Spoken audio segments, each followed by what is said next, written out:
లోక సువార్తలో 10వ అధ్యాయంలో 30వ వచనం నుంచి 35వ వచనాల వరకు జ్ఞాపకం చేసుకున్నాం. అందుకు యేసు ఇట్లనెను, ఒక మనుష్యుడు యెరూషలేము నుండి యెరికో పట్టణమునకు దిగి వెళ్ళుచు దొంగల చేతిలో చిక్కెను. వారు అతని బట్టలను దోచుకుని అతనిని కొట్టి కొన ప్రాణముతో విడిసి పోయిరి. అప్పుడు యాజకుడు ఆ త్రోవన వెళ్ళుచు తటస్థించెను. అతడు అతనిని చూసి పక్కగా పోయెను. అలాగుననే లేవీయుడొకడు ఆ చోటుకు వచ్చి చూసి పక్కగా పోయెను. అయితే ఒక సమరయుడు ప్రయాణమైపోవచ్చు అతడు పడియున్న చోటికి వచ్చి అతనిని చూసి అతని మీద జాలిపడి దగ్గరికి పోయి నూనెయు ద్రాక్షారసమును పోసి అతని గాయములను కట్టి తన వాహనం మీద ఎక్కించి ఒక పూటకుళ్ళ వాని ఇంటికి తీసుకుని పోయి అతనిని పరామర్శించెను. మరునాడు అతడు 2 దినారములు తీసి ఆ పూటకుళ్ళ వానికి ఇచ్చి అతని నీవింకనేమైనానో ఖర్చు చేసిన ఎడల నేను మరలా వచ్చినప్పుడు అది నీకు తీర్చదునని అతనితో చెప్పాను. మరి ఇక్కడ ఈ ఉపమానం ప్రభు చెప్పినటువంటి ఉపమానం అండి. ఇక్కడ ప్రభు ఏమని మాట్లాడుతున్నారు?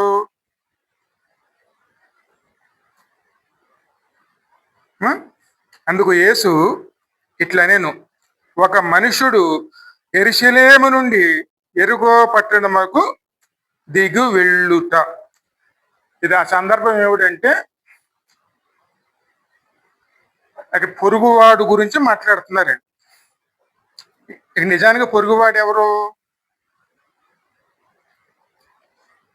ఎప్పుడు కూడా ఒకరినొకరిని ఆదుకుని అదేవిధంగా ఒకరితో సహవాసంతో నివసించేవాడే పొరుగువాడు అవుతారు. అదే విషయాన్ని ఇక్కడ మాట్లాడుతున్నారు అనమాట. ఇక్కడ పొరుగువాడు ఎవరు? ఇక్కడ దానికి ఒక చిన్న ఉదాహరణ కూడా బయటపరుస్తున్నారు అన్నమాట. అక్కడ ఒక మనుషుడు అక్కడ ప్రయాణం అయితే వెళుతున్నాడు. ఆ మనుషుడు ఎక్కడి నుంచి బయలుదేరి వెళ్తున్నాడు? ఆయన యెరూషలేము పట్టణం నుంచి. అది యెరూషలేము పట్టణం అంటే దేని అంటే ఆ పట్టణం దేని సూచనగా ఉంటుంది అంటే ఇక్కడ యెరూషలేము పట్టణం అంటే అది దేవుని యొక్క పట్టణం అండి. అంటే దేవుని యొక్క పట్టణం. ఆ పట్టణం గురించి ఇక్కడ స్పష్టంగా మత్తయి సువార్తలో 5వ అధ్యాయంలో 35 వచనాలు స్పష్టంగా ఉంటుంది చూడండి.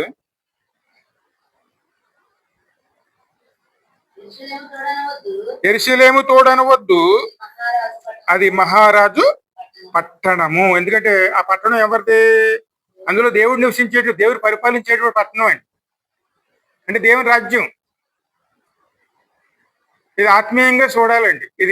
ఈ ఉపమానం అంతా ఆత్మీయంగా ఉన్నటువంటి మంచి ఉపమానం అండి. మహారాజు పట్టణం. అంతవరకు ఎక్కడ నివసించేవాడు? ఆయన మహారాజు పట్టణంలో ఉండేవాడు. అంటే దేవుని పట్టణంలో ఉండేవాడు, దేవుని సహవాసంతో ఉండేవాడు. ఇప్పుడు ఆయన అక్కడి నుంచి ఎక్కడ బయలుదేరాడండి? ఆయన ఆ పట్టణం నుంచి అక్కడ దగ్గరలో ఉన్నటువంటి యెరికో పట్టణానికి బయలుదేరి వెళ్తున్నాడు. అంతవరకు నివసించింది ఏమో దేవుని పట్టణం అయినటువంటి ఆ పట్టణం నివసించేవారు. కానీ అక్కడి నుంచి బయటకు నడుస్తూ ఆయన అక్కడ ఉన్న పక్కన ఉన్నటువంటి యెరూషలేము పట్టణంలోంచి యెరికో పట్టణానికి ప్రయాణమై వెళ్తున్నాడండి. ఇక్కడ యెరికో పట్టణం ఎటువంటిది?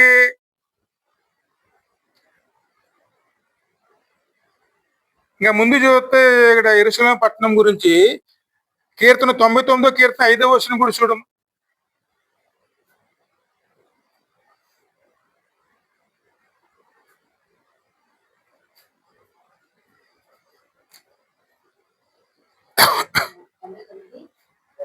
99:5 99:5 మన దేవుడైన యెహోవాను గణపరచుడి, ఆయన పాదపీఠముల యొద్ద సాగిలపడుడి, ఆయన పరిశుద్ధుడు. మనం ఉన్న పట్టణం ఎటు పట్టణం? ఆ పట్టణం ఎటువంటి పట్టణం? జీవం గల దేవుడు ఉన్నటువంటి పట్టణం అండి. అక్కడ మనం చేయవలసిన పని ఏమిటి? దేవుని కనపరచాలి, దేవుని సన్నిధిలో సాగిలు పడాలి, దేవునితో నివసించాలి, దేవుని సహవాసంతో ఉండాలి. కానీ అక్కడి నుంచి అక్కడ బయలుదేరి వెళ్తాడండి. అక్కడ ఎరికో పట్టణం.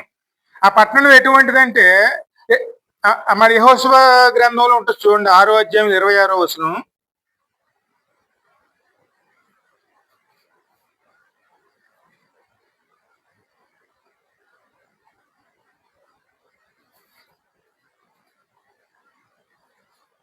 ఆరో అధ్యాయంలో 26వ వచనం యెహోషువ గ్రంథంలో.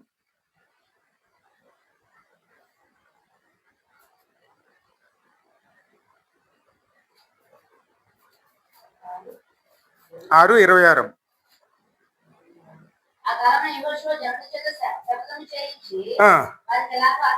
వారికి ఇలాగ ఆజ్ఞాపించను, ఎవడైనానో ఎరుకో పట్టణం కట్టిన ఎడల కట్టించు పూనుకొనును, వాడు యెహోవా దృష్టికి శాపగ్రస్తుడు అవును. వాడు దాని పునాది వేయగా జ్యేష్ఠ కుమారుడు చచ్చును, దాని తలుపులు నిలవెత్తగా దాని కనిష్ట కుమారుడు చనిపోవును.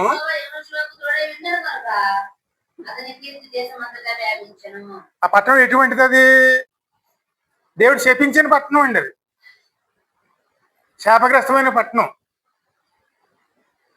ఆ పట్టణంలో నివసించకూడదండి. ఆ పట్టణం కట్టడానికి వెళ్ళకూడదు, పాడైపోయిన పట్టణం అది. అక్కడ మనం వెళ్ళకూడదు.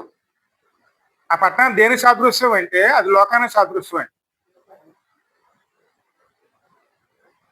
అదేమో లోకానికి సాదృశ్యం. అది యెరూషలేము పట్టణం అంటే దేవుని సమాజం అండి. అంటే దేవుని యొక్క సమాజం అండి. అంటే దేవుని రాజ్యం అంటే దేవుని సమాజమే. ఆయన ఉన్నటువంటి సన్నిధి అదే పరలోకానికి పట్టణం అండి. ఎందుకంటే యెరూషలేము అన్నది ఇప్పుడు దేవుని యొక్క మహారాజు పట్టణం. అక్కడ మనం దేవుని సాగిలు పడాలి, దేవుని కనపరుచుకోవాలి, స్తుతించుకోవాలి, ఆరాధించుకోవాలి. అది మన యొక్క దేవుడు ఇచ్చేటువంటి ఒక వీధి అండి. ఆ కట్టడం మనకి ఎప్పుడు ఉంటుంది, మనం అక్కడే ఉండాలి. కానీ మనం ఎప్పుడైతే మనం ఆ పట్టణాన్ని దాటి ఎరుకో పట్టణాన్ని ప్రయాణం వెళతామో అప్పుడే మనం శాపగ్రస్తులుగా మారుతాం. ఈ శ్రమలు రావడానికి, ఈ సమస్యలు రావడానికి, ఇరుకులు ఇబ్బందులు అన్నీ రావడానికి కారణం ఏమిటి? అంతవరకు మనం దేవునితో సహవాసం చేస్తూ ఉన్నవాళ్ళం, మనం ఎప్పుడైతే మనం లోక సహవాసానికి అక్కడి నుంచి బయటకు వెళ్ళిపోతూ ఉన్నామో, వెళ్ళి కొలిదిని సాతాను మన మీద దాడి చేయటం మొదలు పెడతాడు. అంతవరకు మనం ఎక్కడున్నాం? దేవుని పట్టణంలో, దేవుని యొక్క హస్తం కింద ఉన్నాం.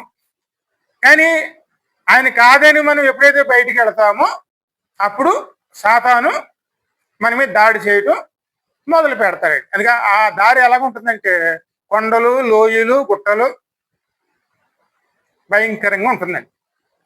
అక్కడ మరుగ్గా ఉన్న చోట్లు చాలా ఉంటాయి. అక్కడ ఏదో ఒక చోట మరుగైన చోట దొంగలది కాసి, అంటే ఆ మరుగైన చోట సాతాను యొక్క సమాజం వారు కాసి అక్కడి నుంచి ప్రయాణం వెళుతున్న వారిని దోచుకుంటారు. అది వాళ్ళకి అలవాటు. అందుకని చాలా ప్రమాదకరమైనటువంటి రహదారి అది. ఖచ్చితంగా అందులో ప్రమాదం ఉంటుందండి. అక్కడ బయలుదేరి వెళ్తున్నాడు ఇతను. అది వెళుతున్నప్పుడు దోసుకోబడ్డాడు. దోసుకున్నారు, వస్త్రాలు కూడా దోసుకున్నారు, గాయపరిచారు.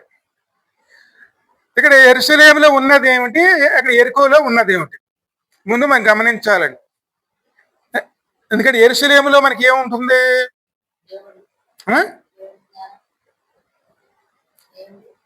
మొట్టమొదటి యెరూషలేములో ఉన్నది సమాధానం అండి.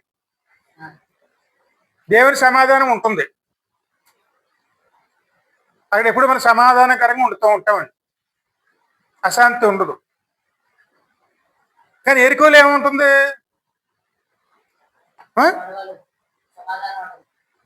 శ్రమలు. దేవునితో ఉంటే సమాధానం ఉంటుంది, లోకంతో ఉంటే శ్రమల పాలవుతావు. వాళ్ళ ద్వారానో వీళ్ళ ద్వారానో శ్రమల పాలవుతామండి. అదే విధంగాను ఇక్కడ యెరూషలేములో మరొకటి ఉంటుందండి. అక్కడ యెరూషలేములో ఏముంటుంది? పవిత్రత అంటే పరిశుద్ధత ఉంటుంది, అంటే కల్మషం ఉండదు, అంటే దేవుని మహిమపరిచే విధంగా ఉంటాం. కానీ ఎరుకలో ఏముంటుంది? పాపం ఉంటుందండి. పాపానికి వచ్చే జీతము మరణం. పాపం చేసిన వాడల్లా మరణానికి ఖచ్చితంగా గురి అవ్వాల్సిందండి. ఆ మాటగా ఇక్కడ వాక్యంలో చూడండి. పత్రికలు ఎపిసీలకు రాసిన పత్రిక 2వ అధ్యాయంలో మొదటి 2-3 వచనాల్లో ఉంటుంది చూడండి. అపరాధముల చేతను పాపముల చేతను చచ్చిన వారై ఉండగా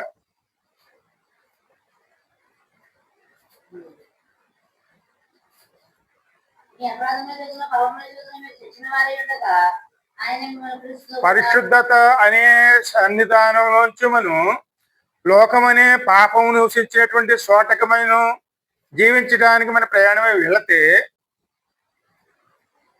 ఆ పాపములో మనం పడిపోతే మనం చచ్చిన వారితో సమానం అవుతామండి. నువ్వు జీవిస్తున్నావు అన్న మాటే కానీ మృతుడివే. సాతాను దాడి చేస్తాడు, ఇబ్బందుల పాలు చేస్తాడు, శ్రమల పాలు చేస్తాడు, నిందల పాలు చేస్తాడు. అక్కడ ఉన్నది మృతువేనండి, అని మరణమే ఉంటుంది. అక్కడ ప్రయాణమే వెళ్తున్నాడు. దేవుని సన్నిధానంలో ఏమున్నది? పరిశుద్ధత, పవిత్రత. కానీ దేవుని పక్కన పెట్టి మనం ఎప్పుడైతే లోకమే ప్రయాణం చేస్తామో అప్పుడు మనకి పాపం అడ్డుకుంటుందండి. దేవుని కాదనుకోవటమే సాతాను దగ్గర అవటం. ఎప్పుడైతే మనం పక్కన పెట్టేస్తామో అప్పుడే మనం దేవుని దూరం అవుతున్నాం, సాతాను దగ్గర అవుతున్నాం.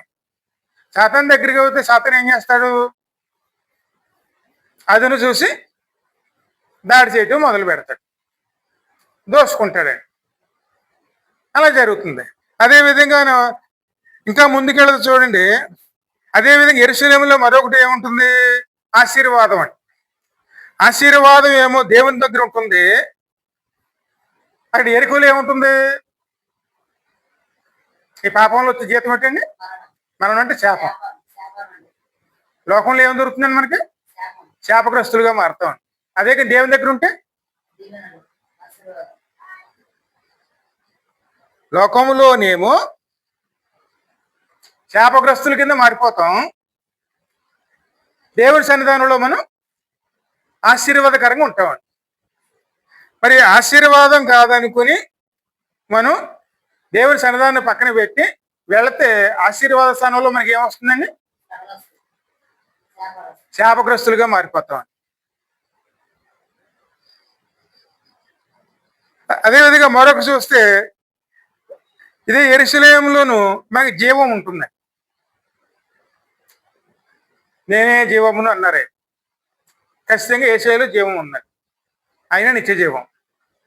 నమ్మిన వారు ఖచ్చితంగా జీవంలో ఉంటారండి. కానీ ఆయన కాదని మనం బయటికి వెళితే అక్కడ మనకి ఏం దొరుకుతుంది? మరణం అని. దేవుని కాదని ఎప్పుడైతే లోకంలో వారు ప్రయాణం చేశారో మరణం అనేది అప్పుడు ప్రవేశించిందండి. ఇది ఖచ్చితంగా లోకంలో జరుగుతుందండి, మన అందరిలో జరుగుతుంది. ఇదే దేవుని దగ్గర ఉన్న వాటిని మనం పోగొట్టుకోవడానికి, లోకంలో ఉన్న వాటిని మనం సంపాదించుకోవడానికి కారణం ఏమిటి? ఆ మనుషుడు ఏంటి? ఎవరో కాదు, మనమే. దేవుని యొద్ద నుంచి బయటకు వచ్చేస్తున్నాం. మన అవసరాలు తెచ్చుకోవడానికి ఖచ్చితంగా ఎరుకో పట్టణం అంటే లోకాల్లో పడుతున్నాం. లోకంలో మనకి ఏం దొరుకుతున్నాయి? దేవుని దగ్గర ఉంటే ఏం దొరుకుతున్నాయి? మొట్టమొదటిది సమాధానం, రెండోది పవిత్రత, మూడోది ఆశీర్వాదం, నాలుగోది జీవం. కానీ వీడి స్థానంలో మనం ఏమి సంపాదించుకుంటున్నాం? శ్రమలు, పాపము, శాపము, మరణమని. ఆ మనుషులు ఏం పొందుకున్నాడండి? అంతవరకు ఆయన ఆ యెరూషలేము పట్ల ఉన్నప్పుడు ఏం పొందుకున్నాడు? ఆయన ఆశీర్వాదం పొందుకున్నాడు, సమాధానం పొందుకున్నాడు, పవిత్రత పొందుకున్నాడు, ఆశీర్వాదం పొందుకున్నాడు, జీవాన్ని పొందుకున్నాడు.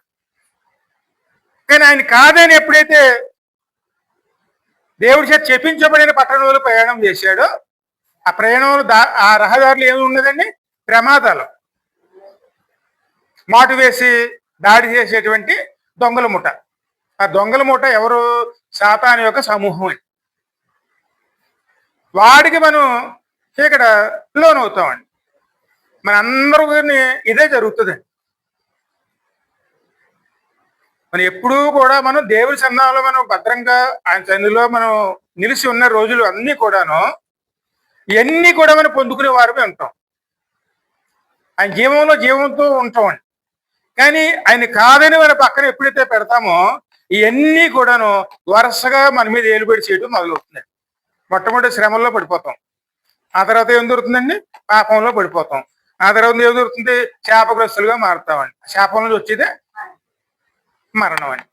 అంటే ఆ మరణం అది ఏ మరణం? రెండో మరణం. అగ్ని ఆరదు, పురుగు సావదు. ఆ స్థితిలోకి వెళ్ళిపోతాం. అక్కడ ఎవరైనా సహాయం చేస్తారా? ఎవరో చేయరండి. వాళ్ళు వచ్చారు, దోసుకున్నారు, ఆ తర్వాత పడేసిపోయారు. ఆ దోసుకున్న వాళ్ళు ఏం చేశారు? వస్త్రాన్ని దొగిలించేశారండి. కేవలం దిగంబరుడుగా పడుకున్నాడు. ఏ వస్త్రము? నీతి వస్త్రము. కేవలం దిగంబరుడుగా ఉన్నాడండి. ఆ సమయంలోనూ ఒక యాజకుడు వస్తున్నాడు.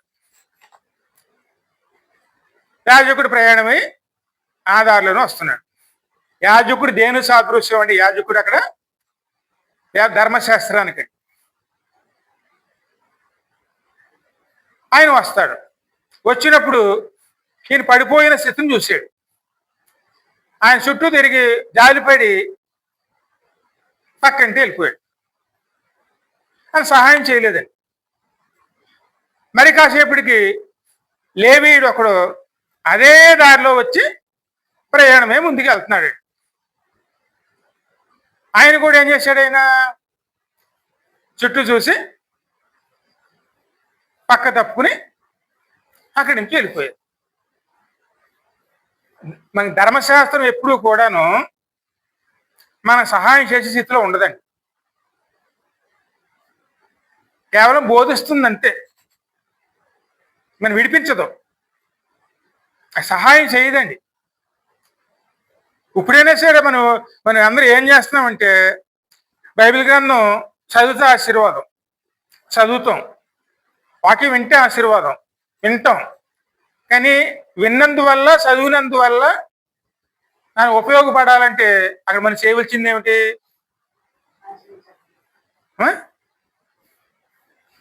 వాక్యం చదవాలి, చదువుతాం, ఆశీర్వాదం. కానీ చదివిన దాన్ని ఆశ్రయిస్తాం. ఒక వచనమైనా సరే మన జీవితంలో పాటిస్తాం. పాటించకపోతే మన ధర్మశాస్త్రం మనకి ఎలా ఉపయోగపడుతుంది? అంటే మనం ఎలా సహాయం చేస్తుంది? అంటే మన బాధను తీరుస్తుందా? తీర్చలేని స్థితిలో ఉన్నది అక్కడ. ఎందుకంటే అది మనం పాటించం. ఆజ్ఞ ఉల్లంఘనే పాపం మీద పాపం కూర్చుకుంటాం. దానికి మళ్ళీని ఇక బలు ఇచ్చుకుంటూ వెళ్తాం. అదొక వ్యసనంగా మారిపోయిందండి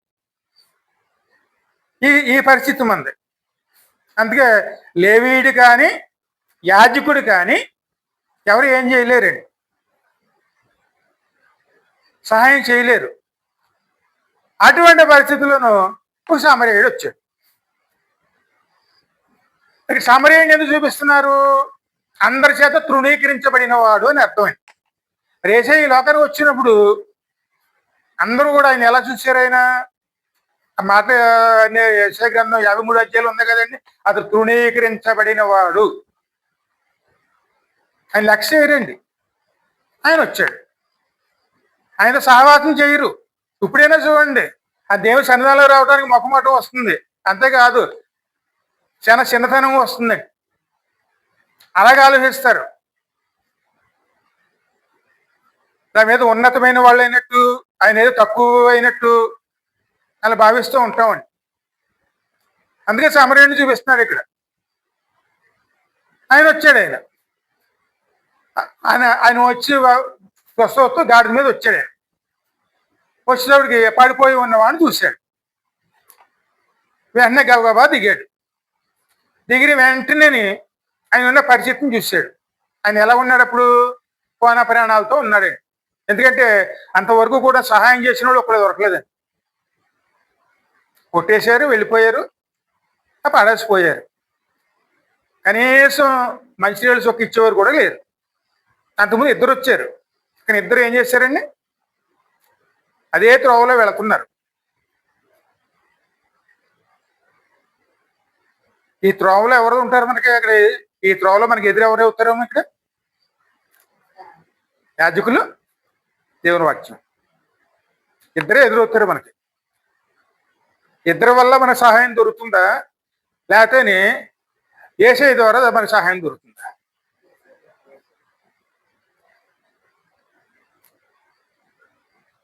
యేసయ్యని ఆశ్రయిస్తేనే మన సహాయం దొరుకుతుంది.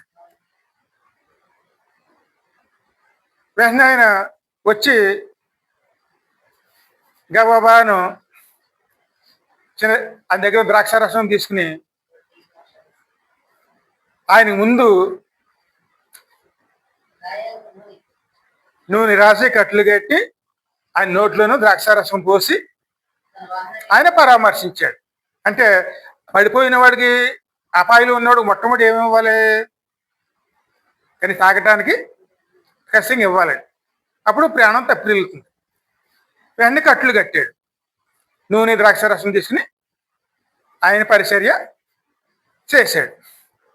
చేసిన వెంటనే ఆ తర్వాత ఆయన వచ్చిన వాహనం మీద ఎక్కించుకుని అక్కడి నుంచి పూటకోళ్ళ వాని ఇంటికి తీసుకుని వచ్చాడండి. ఇక్కడ పూటకోళ్ళ వాని ఇల్లు అంటే ఏమిటి? ఆహారం దొరికే చోటండి. ఇంకా మనుషులు దేనివల్ల బతుకుతారండి?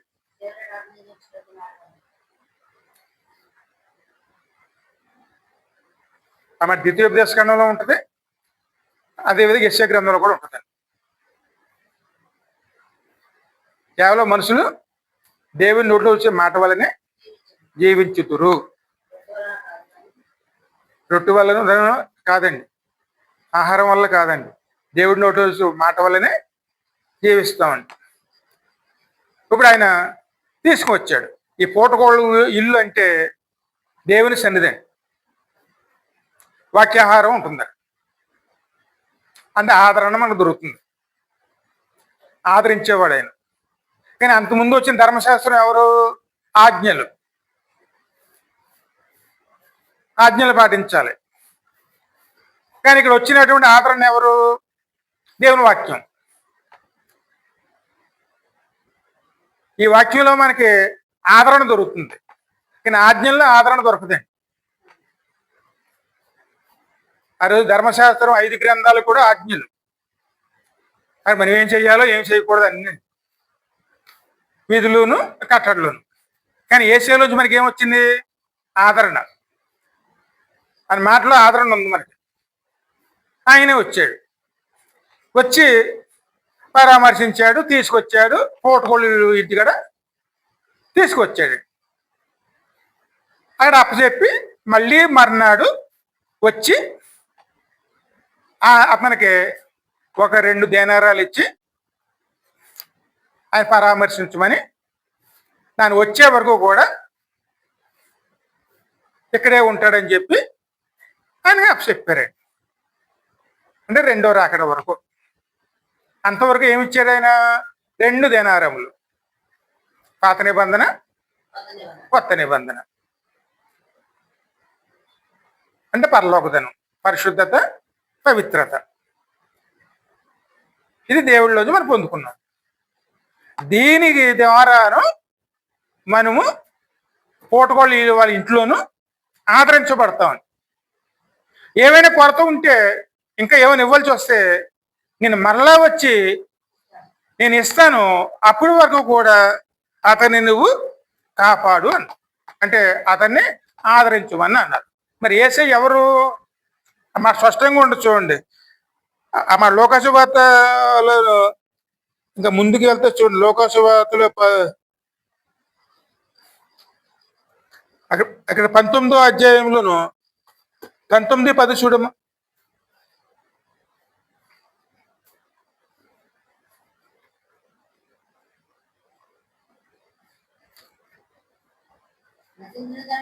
నశించిన దాని వెతికి రక్షించుటకు మనిషి కుమారుడు వచ్చినని అతనితో చెప్పాను. ఆయన ఎందుకు వచ్చారు ఈ లోకానికి?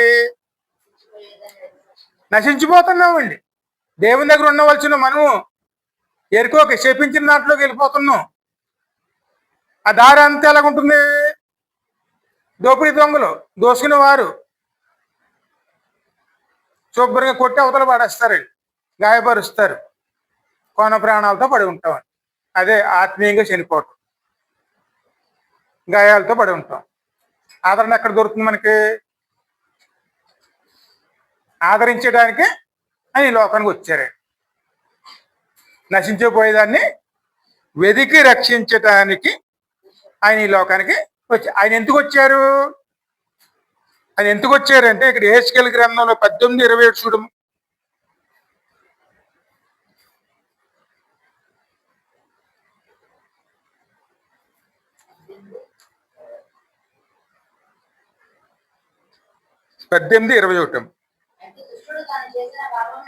అయితే దుష్టుడు తను చేసిన పాపములన్నిటినీ విడిసి తన కట్టడ అనుసరించి నీతిని అనుసరించి న్యాయము జరిగించిన ఎడల అతడు మరణము నొందడు, ఆవశ్యముగా అతడు బ్రతుకును.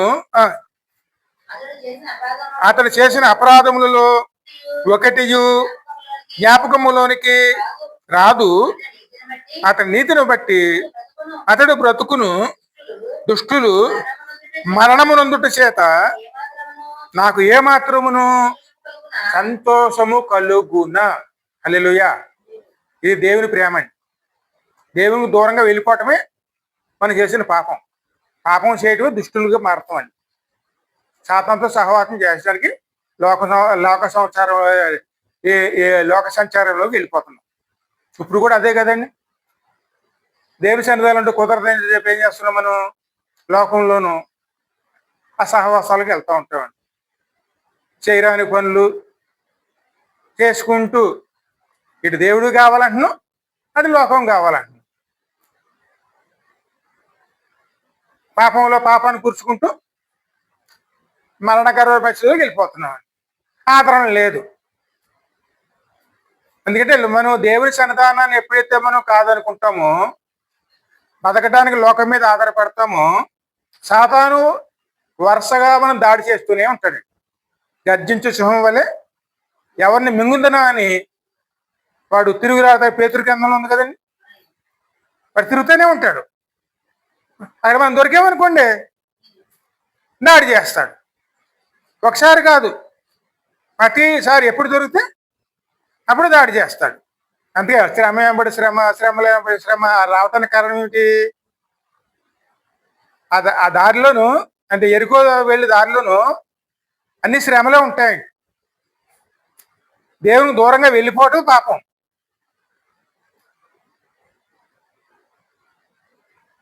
దేవుని కాదని మనం ఎప్పుడైతే లోకం మీద పడిపోవటమే శాపగ్రస్తులుగా మారిపోవటం అండి. ఆ శాపం ఏం తీసుకొచ్చింది? మనకి మరణాన్ని తీసుకొచ్చింది. కానీ మరణించడం దేవునికి ఇష్టం లేదు. మనం కనుక మారు మనసు పొందుకుని మళ్ళీ దేవునిలో నిలవటానికి ప్రయత్నం చేస్తే దేవుడు ఆ గాయాలని కట్టి కొత్త జీవితాన్ని మనకి దేవుడు ఇస్తాడు. మరి మరణించడానికి దేవుడు ఇష్టపడ్డాడు, అంటే నరకానికి వెళ్ళిపోవడానికి దేవుడు ఇష్టపడ్డాడు. అక్కడ మనకు ఒక అవకాశం ఇస్తారు. అలా ఇవ్వటానికి వచ్చిన వారే యేసు. అందుకే దేవుడు లోకాన్ని ఎంతగానో ప్రేమించి తన అద్వితీయ కుమారుణ్ణి మనకు అనుగ్రహించిన. మన యోహాను సువార్తలో 3:16 ఉంటుంది చూడము.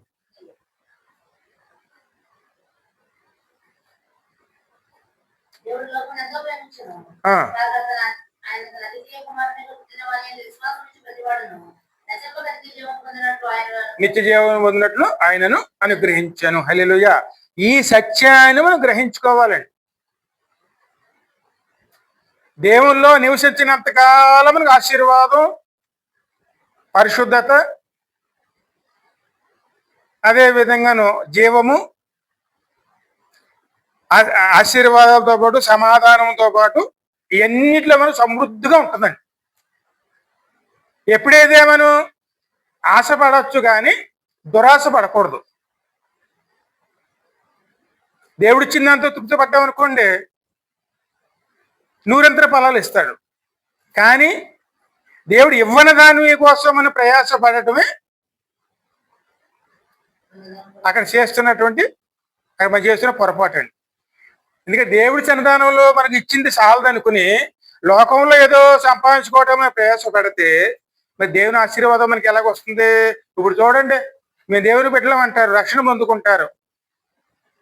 ఆ చేస్తున్న వ్యాపారాల్లో కానీ పనుల్లో కానీ అక్కడ ఏం కనపడితే మందులు అమ్మటాలు,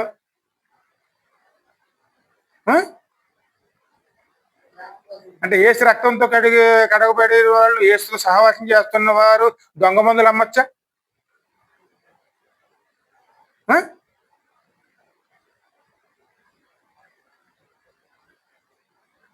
అటువంటి ఎంతమంది లేరు?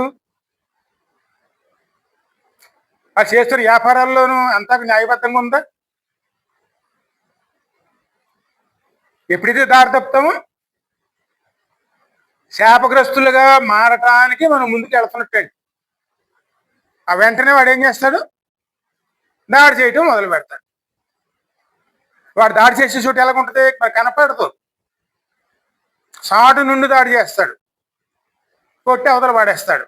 కానీ చూడండి, మనం ఎంతగా బైబిల్ జ్ఞానం చేసినా, ఎంతగా మనం ప్రార్థన చేసినా, మన జీవితంలో కనుక దాన్ని ఆచరించకపోతే మనకి ఇసుమెత్తి కూడా మనకు అది ఉపయోగపడదు. ఎందుకు విననేరకుండినట్లు నా చెవులు మందమ్మ కాలేదు, రక్షించనేరకుండినట్లు నా హస్తము కురస కాలేదు. కానీ ఇద్దరి మీద ఏమొచ్చింది? గోడ. ఆ గోడ మనం కట్టేసుకుంటే ఇక మనకి రక్షణ ఎక్కడ వస్తుందండి?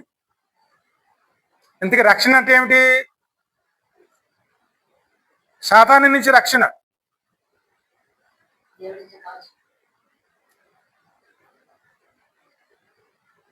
దేవుని కాదని బయటికి వెళ్ళిపోవటమే శాపగ్రస్తులుగా మారడానికి కారణం అని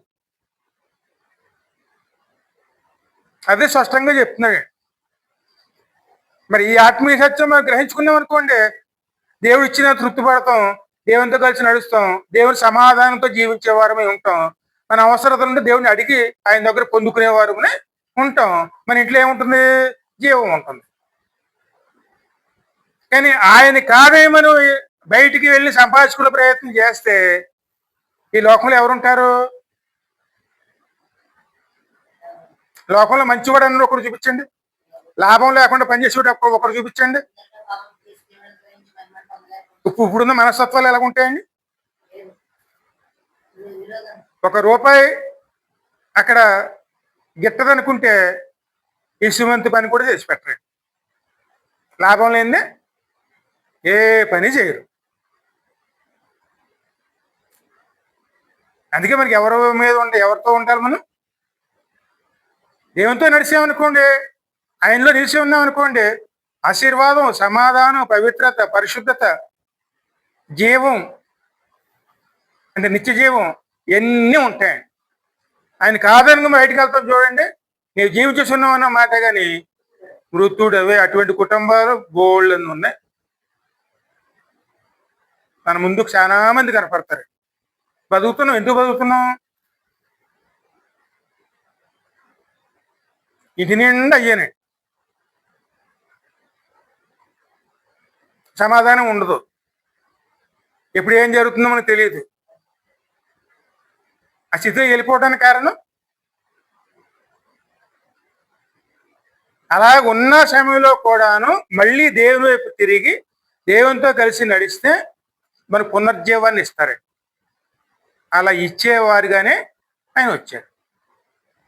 ఆయన తిరస్కరించకూడదండి. ఆయన ఆశ్రయించేవారునే ఉండాలి. మంచి సమరయుడు అంటే మన ఆదరించడానికి వచ్చారండి.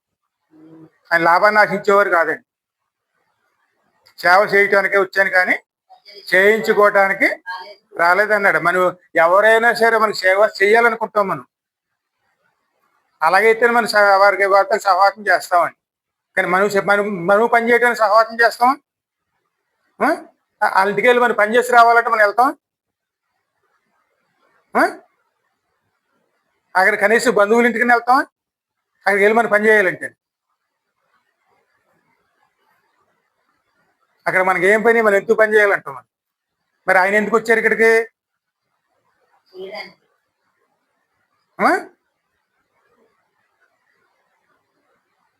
అందుకే ఆయన పొరుగువాడు. మనకి ఇంట్లో ఏమైనా కొరత ఉంటుంది చూడండి, వెంటనే వెళ్ళి వాళ్ళ ఇంటికి వెళ్ళి తెచ్చుకుందామని వెళ్తాం చూడండి. అలాగనమాట ఆయన మనకి పొరుగువాడు. ఏది అవసరం వచ్చినా సరే ఆయన గుర్తుకొస్తాడు. ఆయనతో కలిసి ఆయనతో మనం ప్రయాణించేవారు ఉండాలి. ఎరుకో అంటే శాపగ్రస్త, లోకం శాపగ్రస్తమైంది. అందుకే మనం ఎప్పుడు కూడా మన దృష్టి దేని మీద ఉండాలి? దేవుని సమాజం, దేవుని రాజ్యం మీద ఉండాలి. ఆయన ఉన్న పట్టణం అది. ఖచ్చితంగా ఆయన వచ్చేటోడికి మనం సిద్ధంగా ఉన్నాం అనుకోండి, మన రుణాలన్నీ ఆయన తీర్చేసి ఆయన మనల్ని తీసుకెళ్తారు. ఈ లోకంలో మన రుణస్తులుగా మనం ఆ లోకానికి వెళ్ళమని. అవన్నీ ఎవరు తీరుస్తారు? రక్షణ పొందుకున్న తర్వాత కూడా మనం బతకడానికి చిన్న చిన్న తప్పులు చేస్తూ ఉంటాం. అవన్నీ వచ్చి తీరుస్తానన్నారు ఆయన.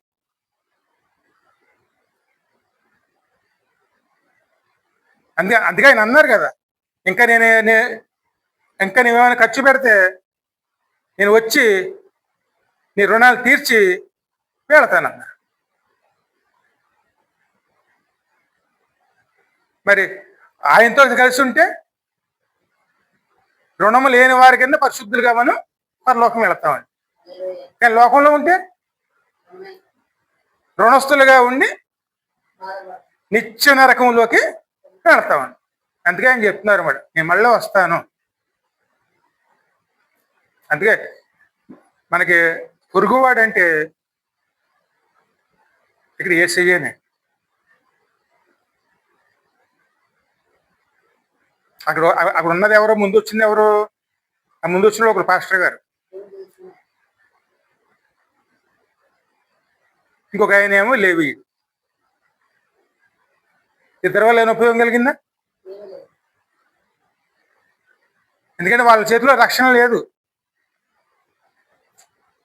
కానీ మనలో ఉండి మనతో పనిచేయించే విధంగా, మనం నడిపించే విధంగానే యేసయ్యే మనలో ఉంటాడు. ఆయన ఆత్మ మనలో ఉండి మన చేతులతోనే మనం రక్షిస్తాడు. ఆ క్రియలన్నీ మన చేతులతో చేపించి పాపలు విడిపించి ఆయనే మనకు తోడై ఉండి మనల్ని పరిశుద్ధులుగా పరలోకం నడిపిస్తారు. మళ్ళీ ఎక్కడి నుంచి అయితే వచ్చేసారో అక్కడికి నడిపించేవాడుగా ఉంటారు. ఆ ఉండటమే కోసమే ఆయన వచ్చారు. అందుకే నేను రక్షించడానికే వచ్చాను కానీ శిక్షించడానికి. అందుకే మాట ఇంత చదివారు యోహాను 3:16